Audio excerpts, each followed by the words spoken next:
E hoje temos a grata satisfação de trazer à nossa tela a nossa irmã Renata Canjo. Renata, você é capixaba, né? Eu sou Capixaba, filha do nosso capixaba, sou nascida em Vitória. nascido em Vitória, filha do nosso querido irmão, professor Júlio Arcanjo. Renata é psicóloga, professora da Universidade Federal do Rio Grande do Norte, membro da Sociedade Espírita, Estudos Espírita Natal. E hoje vai nos trazer um tema bastante apaixonante, que é e muito real e muito oportuno, que é a lei de causa e efeito. Seja bem-vinda, Renata, a palavra é sua. Então, nossa conversa de hoje será sobre a lei de causa e efeito. Eu vou começar compartilhando aqui a minha tela com vocês, para que vocês possam, então, acompanhar aí comigo. Como eu fui apresentada, não é? Eu sou membro aqui da Sociedade de Estudos Espíritas de Natal. É uma casa espírita, ao mesmo tempo um grupo de estudos, né? E nós buscamos fazer aqui o nosso trabalho de estudo, o nosso trabalho doutrinário, o nosso trabalho mediúnico, em associação também a outras casas espíritas da cidade de Natal e também da Federação Espírita do Estado do Rio Grande do Norte. Quando a gente pensa em lei de causa e efeito, acho que a primeira coisa que a gente precisa se perguntar talvez aquelas grandes questões da humanidade que sempre nos vêm à mente, não é? Quem somos, de onde viemos, para onde vamos. E os autores espíritas, eles vão nos dizer, eu fiz aqui uma pequena coletânea de como eles vão colocar esta questão sobre o nosso surgimento enquanto espíritos, não é? Enquanto seres inteligentes, nós fomos aí evoluindo do ser primitivo até poder, esse é o nosso objetivo, fomos criados simples e ignorantes e tendemos à angelitude, à perfeição. E Herculano Pires vai nos dizer que a teoria doutrinária da criação dos seres, né, ontologia vem do ser, o estudo do ser, não é? A ciência do ser, vai revelar esse processo evolutivo a partir do reino mineral até o reino hominal. Então, nós já fomos mineral, nós já fomos vegetal, nós já fomos animal e nós evoluímos até o reino hominal.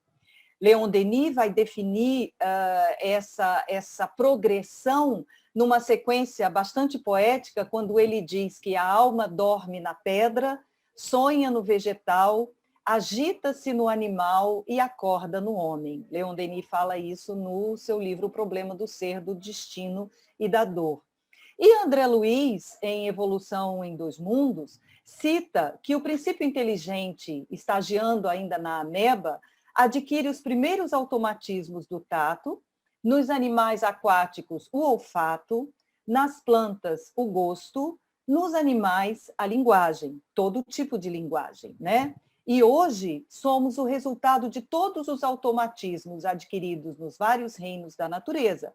Assim, no reino mineral adquirimos a atração, no reino vegetal a sensação, no reino animal o instinto, e no reino hominal, o livre-arbítrio, o pensamento contínuo e a razão, né? Então, à medida que nós vamos evoluindo e fazendo uso desse nosso livre-arbítrio, fazendo uso do nosso pensamento e colocando em ação a nossa capacidade de raciocinar, a nossa razão, nós vamos, então, fazendo escolhas, obviamente, não é? E com isso provocando alguns resultados, algumas consequências.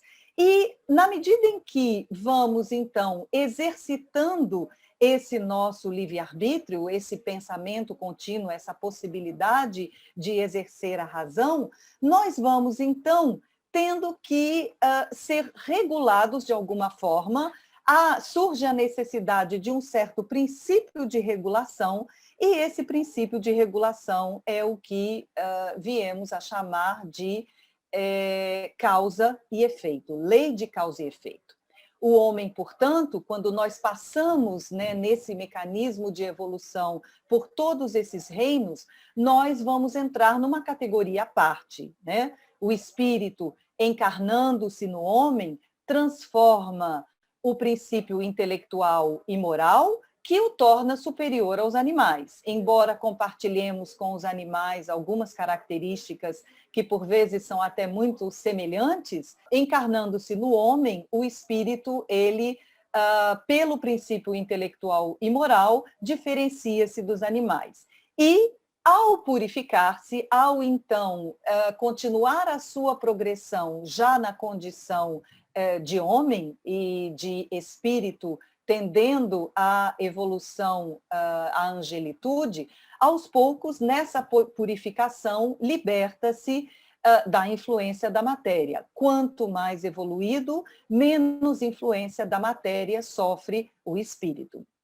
E essa questão do que seja o homem e de como compreender esse homem, que é produto, né, que é um ser pensante, que é um ser, um animal, como se diz, racional, moral, social, é esse mamífero bípede que é capaz de usar uma linguagem articulada, algumas definições, alguns conceitos através da filosofia, através da psicologia, da história, da biologia, de pesquisadores, de cientistas, de teóricos, de filósofos, que conceituaram o homem, né?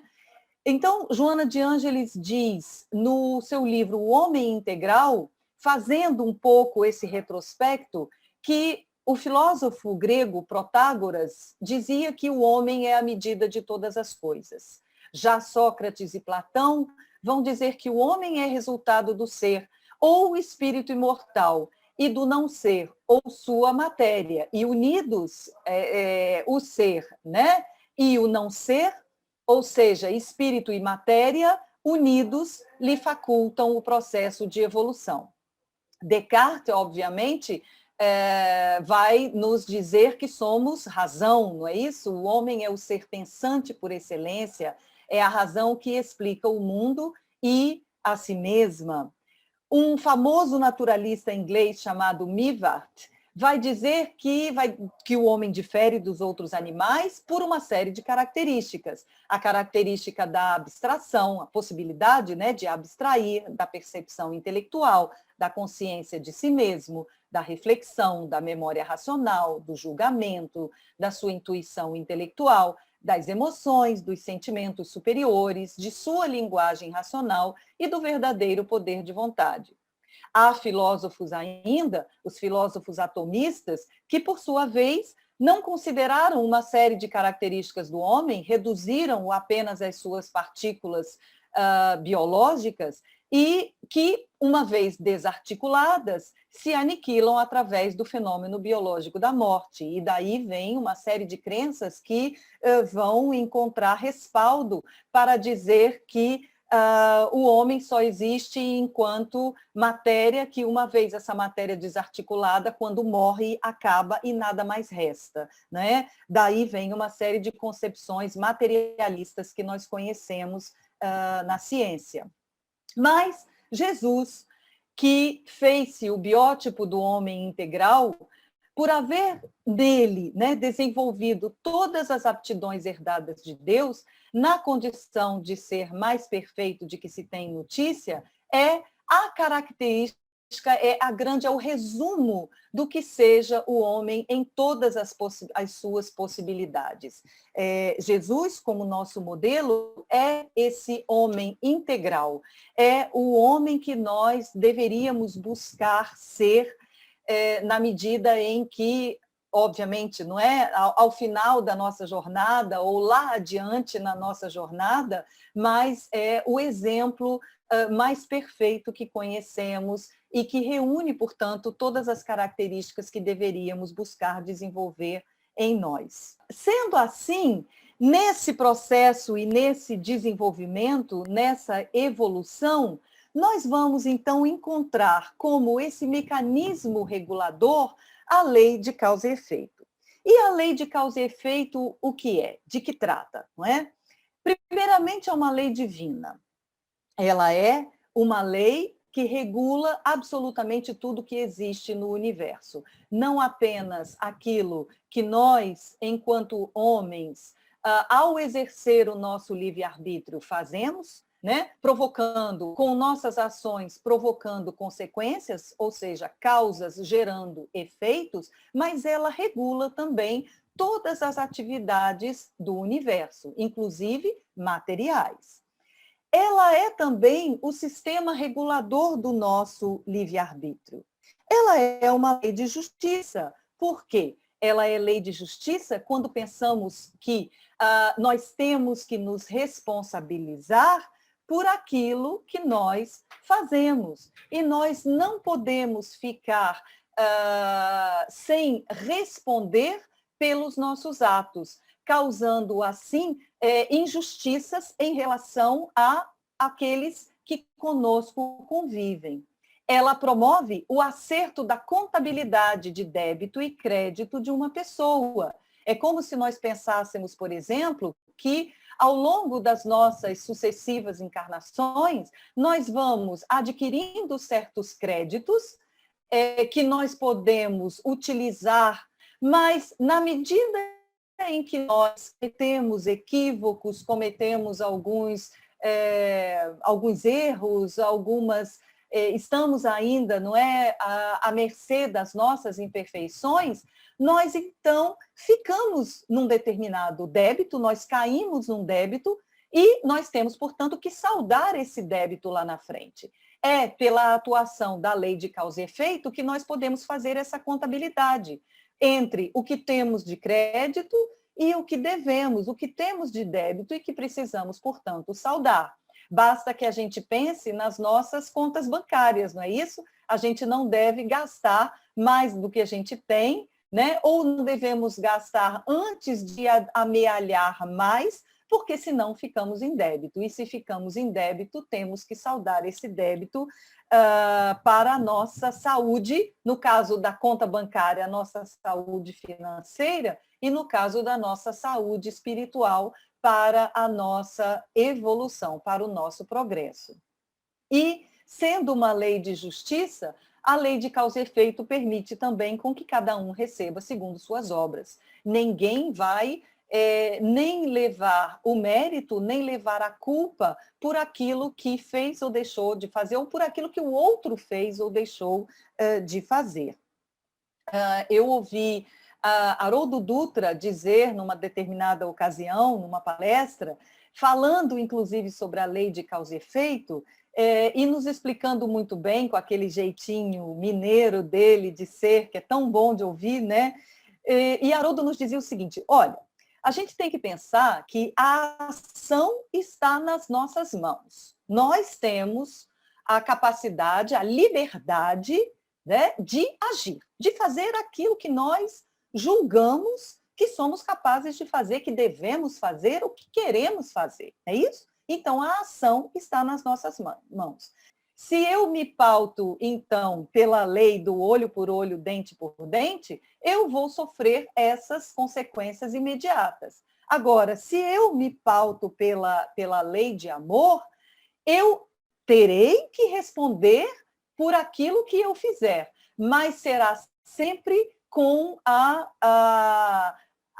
digamos assim, a benevolência de Deus, que vai entender as nossas capacidades, as nossas limitações, e que não nos colocará fardos mais pesados do que aqueles que nós podemos carregar, né? Então, por isso, inclusive, que essa lei de causa e efeito, ela é também conhecida como lei de ação e reação, ou em algumas culturas também, pela lei de karma.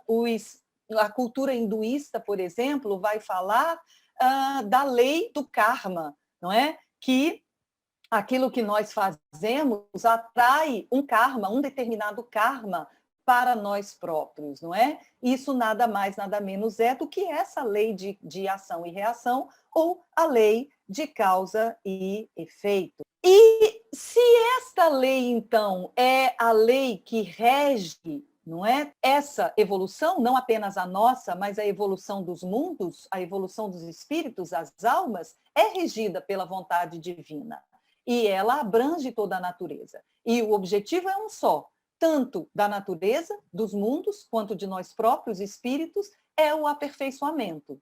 E à medida que vamos passando, então, por inúmeras transformações no tempo, no espaço, ao longo de milhares de séculos, sempre por meio do trabalho, da vontade, do esforço, vivendo todas as alternativas da alegria, da dor, é nesta vivência que a alma, então, se eleva, acumulando sempre uma soma crescente de saber e virtude, sentindo-se assim mais estreitamente ligada a seus semelhantes, de forma a se comunicar mais intimamente com o seu meio social e planetário.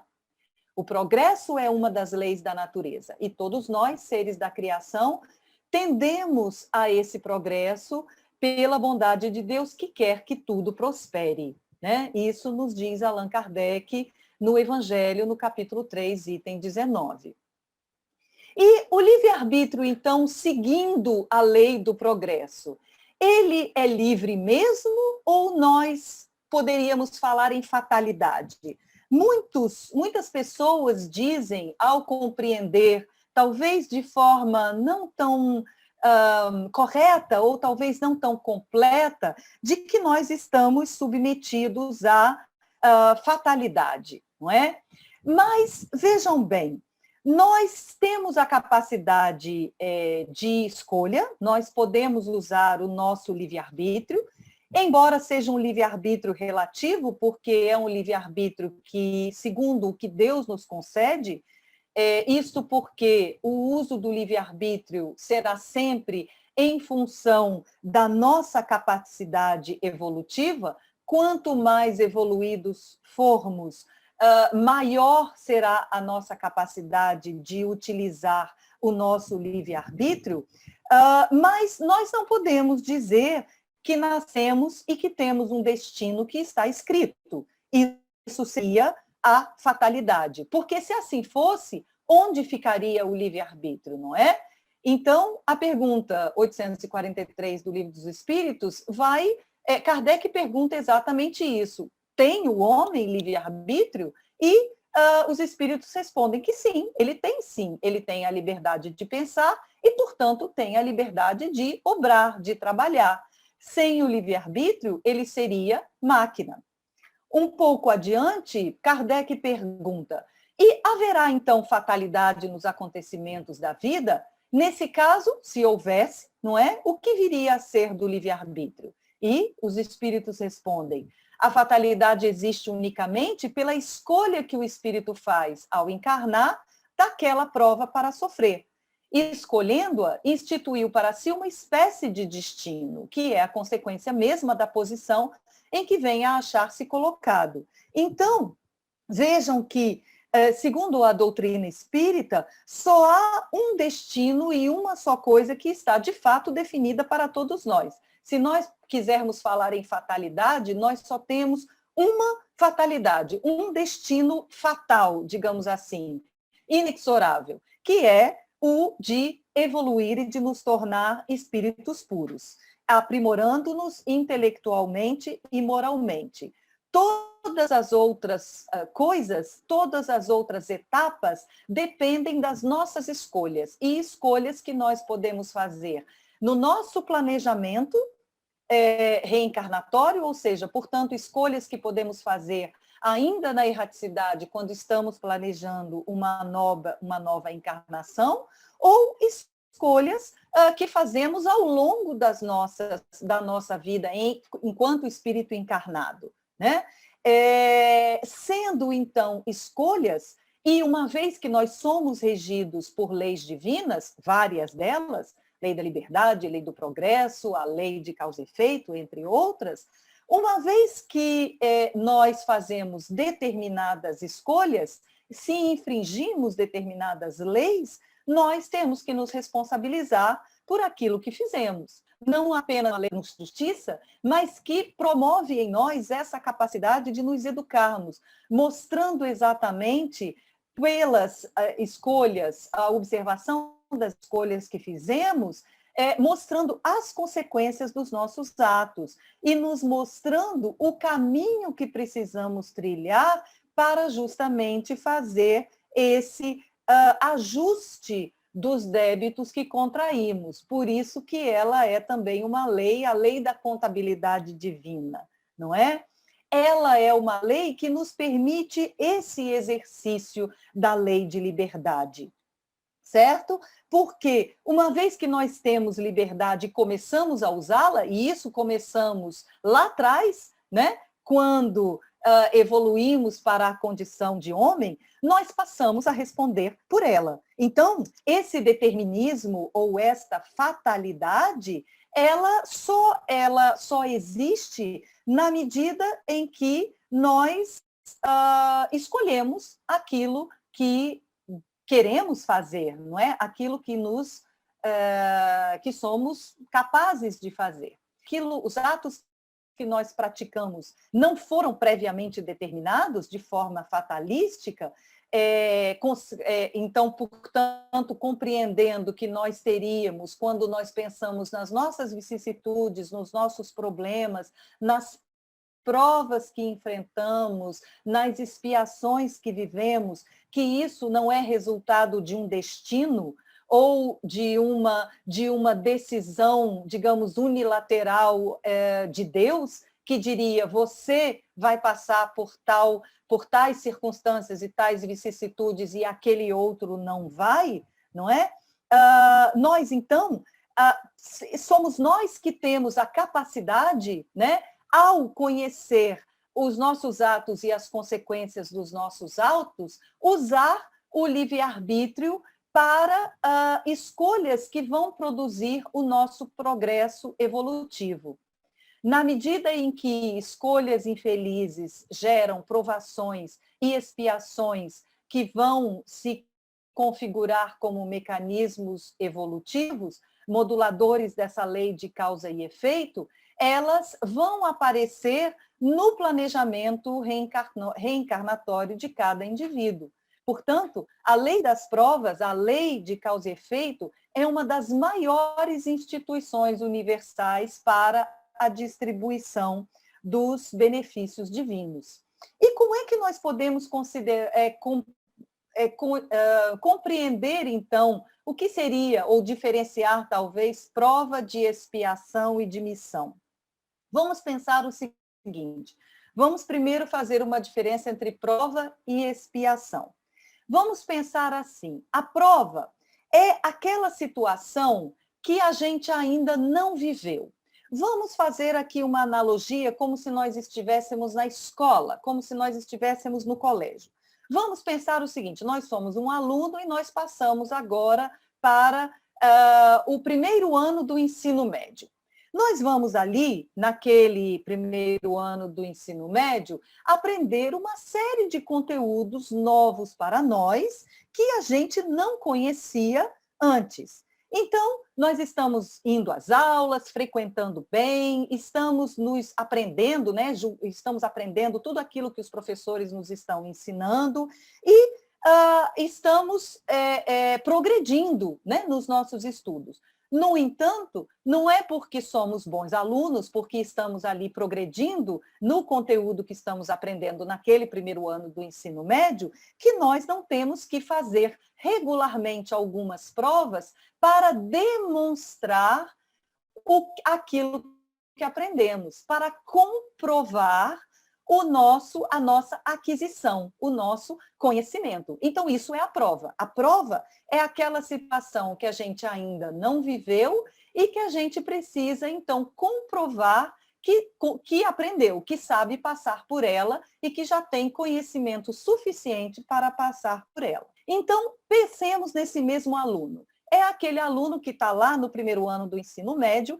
e que não foi um tão bom aluno assim, que não aproveitou os seus conteúdos, que não estudou como deveria estudar, que até fez determinadas provas, mas falhou, tirou notas baixas e que, por isso, ele precisa, então, Aquele que teve sucesso nas provas vai passar para o segundo ano do ensino médio, e aquele que não teve sucesso nas suas provas, ele vai, então, repetir o primeiro ano do ensino médio, para que ele possa passar de novo por aqueles conteúdos, rever aqueles conteúdos, fazer novas provas e aí, com isso, comprovar que ele, então, teve sucesso para ele continuar na progressão dos seus estudos. Então, acho que essa analogia deixa muito claro para a gente o que seria a diferença entre prova e expiação.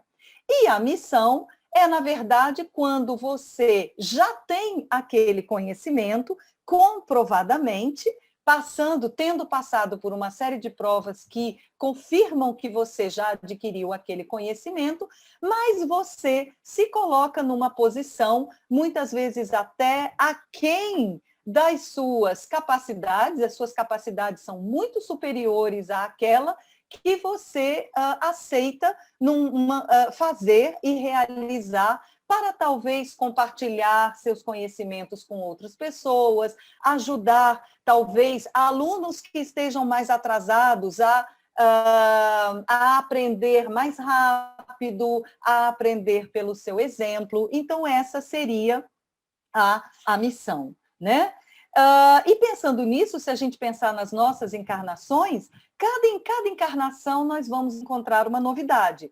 Em cada encarnação nós vamos encontrar um conjunto de provas que ainda não vivemos, que ainda não conhecemos, né?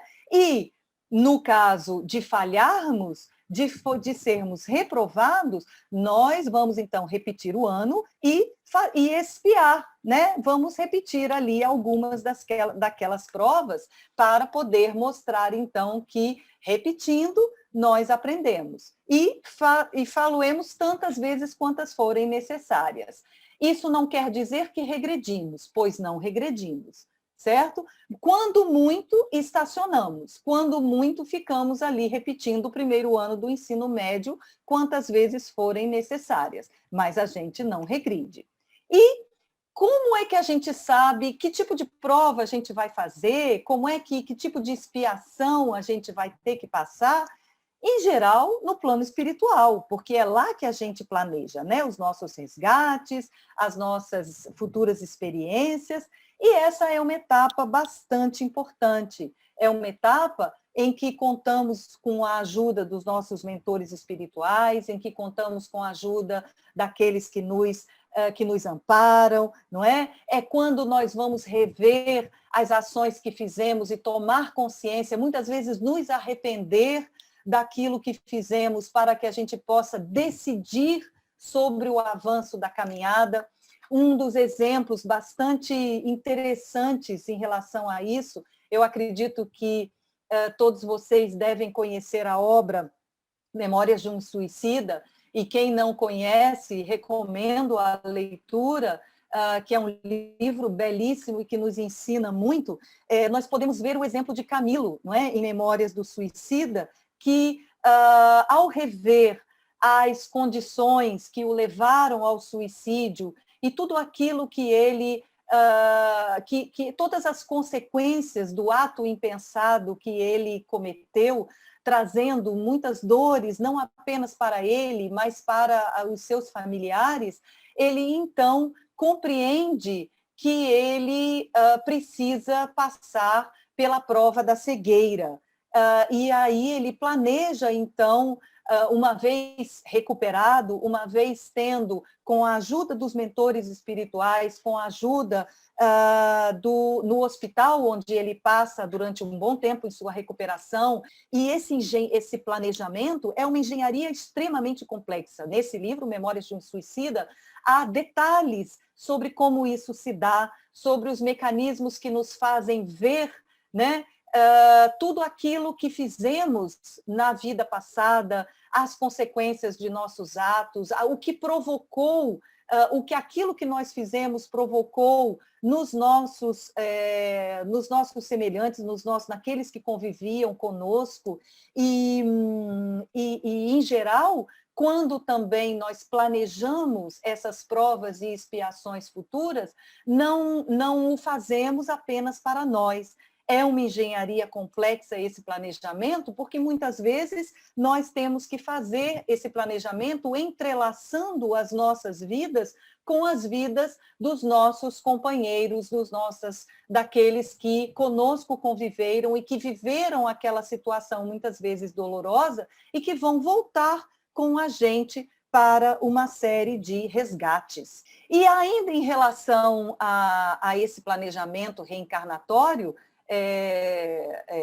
que é uma consequência da lei de causa e efeito, muitos se perguntam se nós podemos alterar o nosso planejamento reencarnatório. E a pergunta 860 do Livro dos Espíritos vai dizer que sim, né? Que nós podemos sim alterar, desde que, nós podemos sim, mas desde que essa alteração não altere o nosso planejamento geral, porque há que se cumprir um determinado planejamento, uma determinada sequência da vida que nós escolhemos ainda no plano espiritual. Agora, os espíritos continuam dizendo, né, que para fazer o bem, como nos cumpre fazer, pois que isso é o objetivo único da vida, é facultado sim ao espírito impedir o mal, sobretudo aquele que possa concorrer para a produção de um mal maior. Então, quando nós compreendemos que nós podemos, sim, desde que o benefício para isso seja maior, não é? Seja mais importante, alterar ordens ou alterar algumas coisas no nosso planejamento reencarnatório, muitas vezes essa alteração também se dá pelo nosso próprio trabalho enquanto encarnados, não é? Há uma história bastante conhecida que eu escuto desde pequena, que dizia que havia um homem que tinha no seu planejamento, por ações do passado, perder o braço. E por tanto trabalhar no bem, de tanto trabalhar no bem, pelo seu merecimento, por tudo aquilo que ele construiu em vida, lhe foi permitido alterar essa situação que ele deveria viver, e ele, então, acaba perdendo apenas uma pontinha do dedo, não é? Então, essa história é bastante conhecida, virou quase uma anedota, mas é para ilustrar que é possível, sim, desde que a consequência seja maior. Foi apenas um exemplo, esse trecho é de um filme bastante conhecido, se chama O Curioso Caso de Benjamin Button, e ele ilustra algo que é muito conhecido dos físicos, dos matemáticos, não é? Que é a chamada teoria do caos. E acredita-se que a teoria do caos ela rege todo o universo. Ela está na base da física, da matemática, e acredita-se que ela está na essência de tudo e que molda o universo. E essa imprevisibilidade que é mostrada nesse vídeo, vocês vejam que há um encadeamento de ações que uma vai provocar, sem saber, não é? Uma outra ação que, por sua vez, vai provocar outra, que vai provocar outra e que vai gerar uma consequência lá na frente. É também o chamado efeito borboleta, não é? Que dizem que o bater das asas de uma borboleta num determinado lugar pode causar um tsunami numa outra, né? Então, nós podemos pensar que se um determinado evento pode causar, né, consequências imprevisíveis, será que essa imprevisibilidade ela seria o efeito de um caos? E esse caos não significaria que haveria uma ordem maior em relação que regesse ou que regulasse tudo isso, né? Muito pelo contrário. Os físicos cada vez mais acreditam que há sim uma ordem no caos.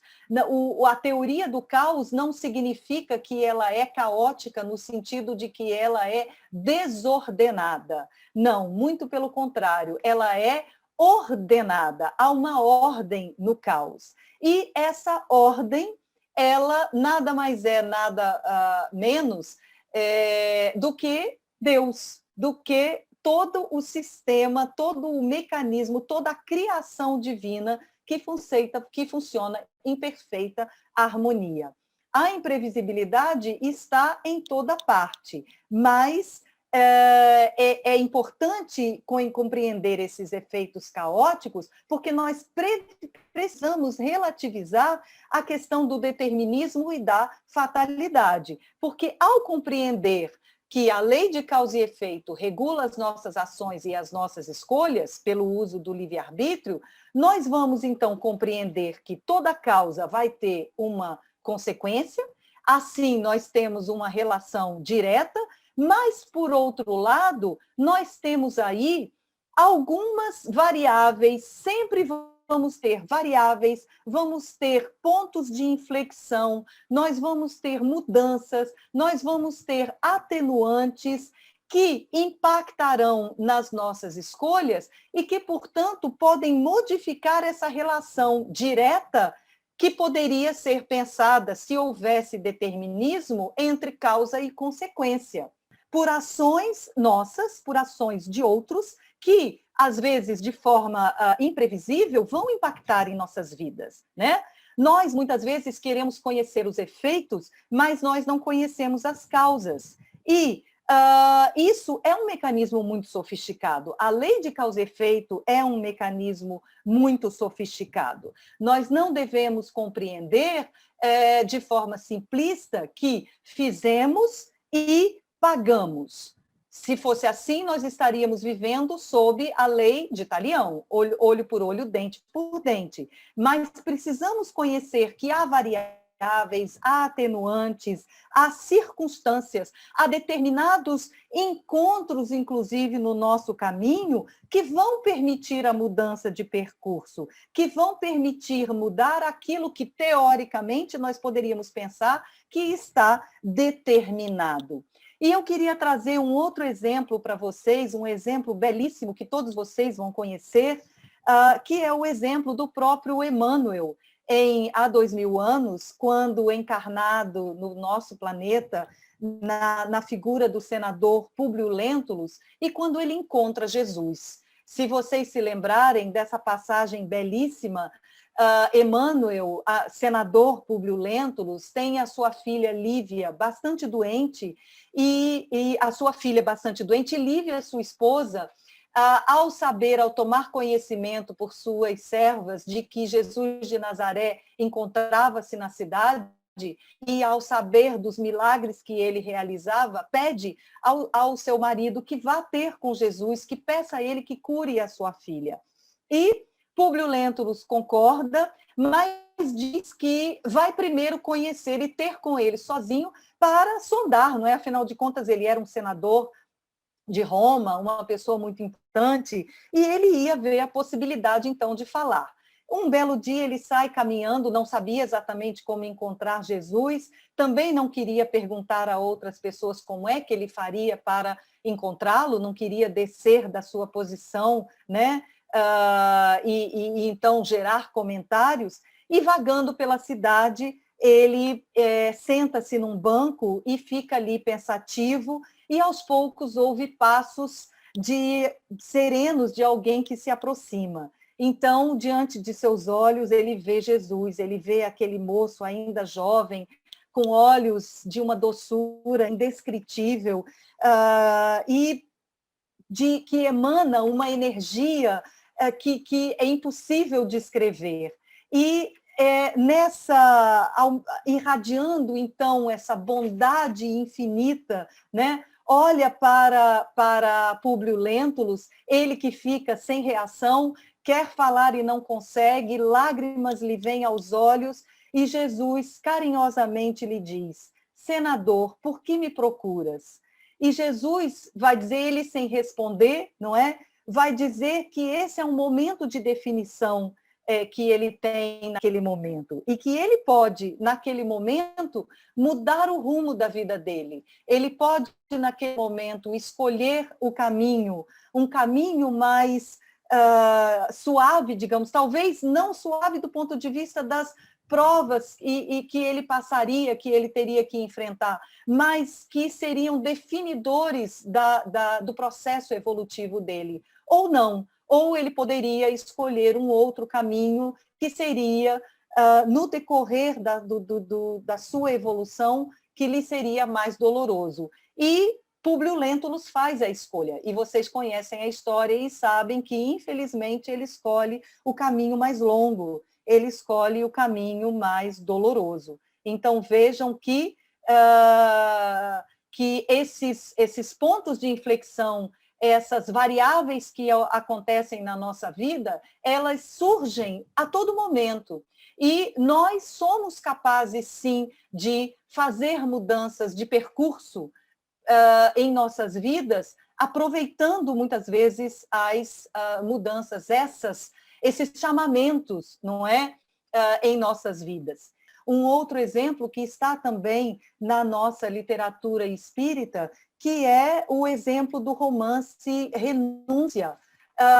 Se vocês também leram e conhecem, vocês vão conhecer o exemplo de Alcione, que já um espírito bastante evoluído pede para reencarnar ao lado, ou pelo menos próxima, da sua alma gêmea, de Pólux, que se encontrava ainda com sérios comprometimentos, sérias dívidas, com muitos resgates a fazer, e que iria, então, num planejamento reencarnatório, voltar à Terra. Alcione, então, pede para voltar também, para permitir ser um esteio de Pólux, para poder ajudá-lo na sua caminhada, na sua reencarnação. E o seu mentor lhe adverte: mas, Alcione, você tem certeza que você quer fazer isso? Olhe, até mesmo você que já adquiriu, que já caminhou tanto, que já adquiriu tantos conhecimentos, sabe que uma vez na carne, uma vez encarnada, você estará sujeita aos efeitos a todas as vicissitudes, a todas as tentações, a todos os problemas que outros espíritos vão passar também. E você pode cair nessa tentação e você pode fracassar. É isto mesmo que você quer? É esse o risco que você quer correr, né? Porque as leis do universo, essas tentações, elas não afetam apenas os espíritos em aprendizado ou em reparação, mas elas afetam também os missionários. Então, mesmo aqueles que vêm em missão, também têm um grau de risco. Mas Alcione, confiante de que ela saberia resistir a essas tentações e de que o seu amor era maior e sua fé em Deus era maior do que tudo, de que ela saberia manter-se no caminho reto e no caminho do seu planejamento, ajudando e mostrando a Pólux, sendo capaz de estar ao lado dele para que ele pudesse, então, ter sucesso na sua experiência reencarnatória. E nós não podemos esquecer que em tudo há um propósito. Tudo na vida segue um planejamento e acontece segundo uma razão maior. Não há acasos em nossa vida. Nada acontece, não cai sequer uma folha de uma árvore sem que Deus o permita. Então, em tudo há um propósito. E a lei de causa e efeito é a demonstração dessa nossa responsabilidade diante da vida. E em falando dessa responsabilidade, nós não devemos nos esquecer que nós somos responsáveis pelo bem que nós fazemos, nós somos responsáveis pelo mal que nós fazemos, somos responsáveis também pelo bem que deixamos de fazer. Somos responsáveis pelas consequências do bem que deixamos de fazer. E somos responsáveis pelo mal que outros fazem, se este mal nos beneficia e se com ele concordamos. Então, essa nossa responsabilidade, ela deve pautar a nossa conduta durante toda a nossa vida, durante todas as nossas escolhas, durante todos os nossos atos, porque a lei de causa e efeito está aí para nos mostrar que temos total liberdade, né, e livre-arbítrio em função das nossas possibilidades, mas dentro das nossas possibilidades temos a capacidade de escolher, mas temos a responsabilidade de arcar com as consequências das nossas escolhas. Assim, em nossas considerações finais, nós devemos compreender que a vida espiritual, ela vai da criação à perfeição e que são essas nossas escolhas que nos definem. Então, muito obrigada pela atenção de vocês e muita paz para todos. Muito obrigado a você, Renata. Nós temos muito a agradecer a você pela brilhante exposição, fácil. Você tornou assim, suave um tema tão relevante, tão difícil de compreender.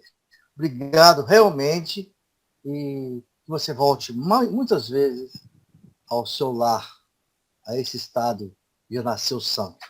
Está aberto o painel de discussão. Dentro desse tema que você explanou tão bem, brilhantemente, como é que você está observando esse nosso momento? A minha pergunta de praxe geralmente é essa. Sempre traz esclarecimentos novos. Obrigado. Dilson, esse momento nosso, né, o momento de pandemia, compreendendo, quer dizer, dentro dessa compreensão de que tudo na vida segue um propósito, de que as coisas não acontecem por acaso e de que nós tendemos, como eu disse no final, não é? Se nós pensarmos na vida espiritual, nós vamos compreender a vida espiritual da criação à evolução. Eu compreendo esse momento como uma etapa da nossa progressão, do nosso processo de evolução. E ela é uma etapa do processo evolutivo não apenas de nós espíritos, mas também do nosso mundo. Não é à toa que estamos aqui passando, né? A nossa literatura espírita diz que nós estamos passando de um planeta Terra, está passando de um planeta de provas e expiações para um planeta de regeneração. E essa passagem é o seu caminhar seguindo a lei do progresso, que a lei natural, a lei divina do progresso.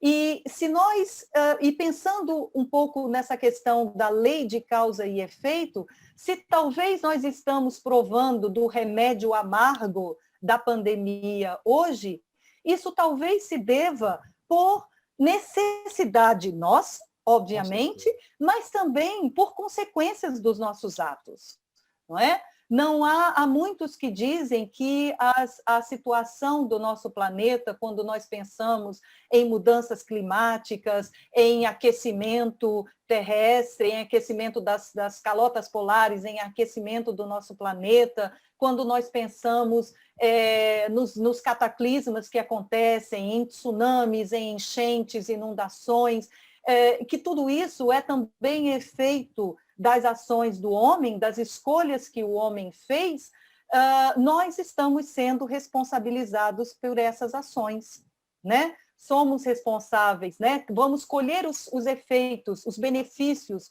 do bem que fizermos naquela nossa contabilidade divina, mas também vamos nos responsabilizar pelos nossos equívocos e vamos ter que dar conta daqueles débitos que contrairmos, não só em relação à nossa vida enquanto espírito, mas também em relação ao mundo em que nós vivemos, ao nosso planeta.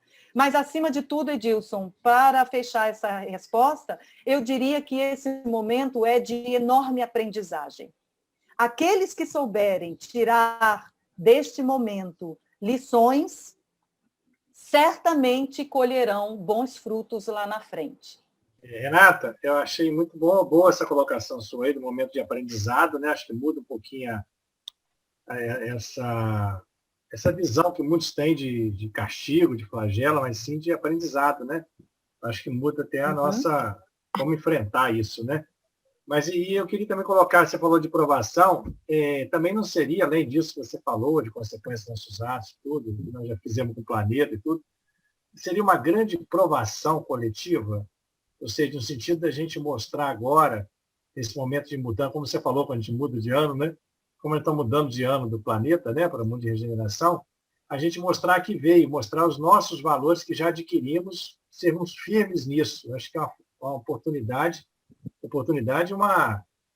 e uma cobrança, talvez tenha agora, de mostrar que aquilo que nós aprendemos dentro da doutrina, dentro do cristianismo, mostrar agora, sermos firmes nos nossos princípios, não deixar de brincar, né?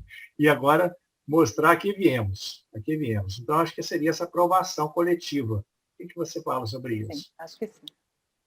Eu concordo com essa sua colocação, Wilson. Acho que é uma aprovação, sim, porque nós temos a oportunidade agora de mostrar aquilo que aprendemos, ou pelo menos aquilo que professamos. Eu me lembro que, numa determinada ocasião, no nosso grupo aqui, assim que começou a pandemia, nós fizemos vários. Nosso estudo é aos sábados à tarde aqui. Então, durante alguns sábados, nós conversamos sobre essa questão da pandemia, sobre os efeitos, sobre aquilo que estava provocando nas pessoas. E nas nossas discussões, nós chegamos a uma conclusão seguinte, que por que as pessoas estão vivendo de forma diferente essa pandemia, digamos? Alguns dizendo que, não, isso é um castigo, a gente não merecia isso, e outros dizendo que, olha, é um momento da gente se transformar, nós vamos sair dessa melhores do que entramos, não é? E nós chegamos à conclusão seguinte, que aqueles que se encontrarem no ponto de mudança aproveitarão a pandemia e tudo aquilo que está acontecendo para promover a mudança em si e avançar. Esses vão se transformar para melhor, vão sair desta pandemia melhor do que entraram. Há outros, no entanto, que não estão nesse ponto. Simplesmente eles não estão no ponto de mudar. Então, para esses, a pandemia veio, passará, e ao passar, eles vão continuar do mesmo jeito que estavam. Eles vão continuar como eram, porque não foram capazes de aprender, de absorver os conhecimentos e de dar provas, de dar mostras de que passaram de ano, né? De que aprenderam, tiraram boas notas e que por isso podem passar de ano. E ainda tem aqueles que, por encontrarem-se talvez ainda em uma situação de equívoco, irmãos equivocados, irmãos que encontram-se ainda endurecidos, não é? Ainda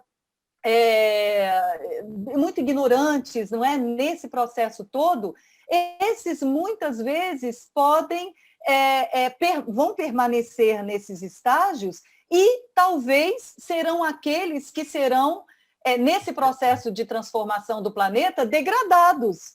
Não é que eles vão voltar atrás, eles não vão regredir, mas eles serão levados, serão convidados a ir para um outro mundo, né? Para que eles possam continuar o seu processo evolutivo num mundo que atenda às suas características. Porque aqueles que aproveitarem esse ponto de inflexão, eu vejo essa pandemia assim, como esse ponto de inflexão, que vai permitir aqueles que estiverem prontos a mudar, que mudem. Né? E os que não estiverem, infelizmente, serão convidados para outros mundos para continuar a sua evolução nesses outros mundos. A Renata, nessa última resposta, ela matou a charada. Eu acabei de ler aqui, não sei se vai aparecer, num rumo do mundo de regeneração. E justamente é uma psicografia do Divaldo, é o último livro do Divaldo, de Manuel Filomeno de Miranda.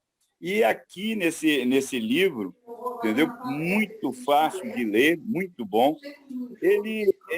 Ele mostra exatamente todo esse processo, transferência, né, desses espíritos bastante recalcitrantes, né? E que estão sendo levados para outros mundos, para dar prosseguimento à sua evolução, porque na Terra vão ficar somente aqueles que se submeterem a uma nova ordem, onde vai imperar o amor, o processo de evolução. Essa pandemia tem tem também tem essa função, e aqueles que aprenderem, né, vão permanecer. Os outros, tchau, tchau. Renata, suas considerações finais. Obrigado mais uma vez pelo carinho, nos honrando com sua presença.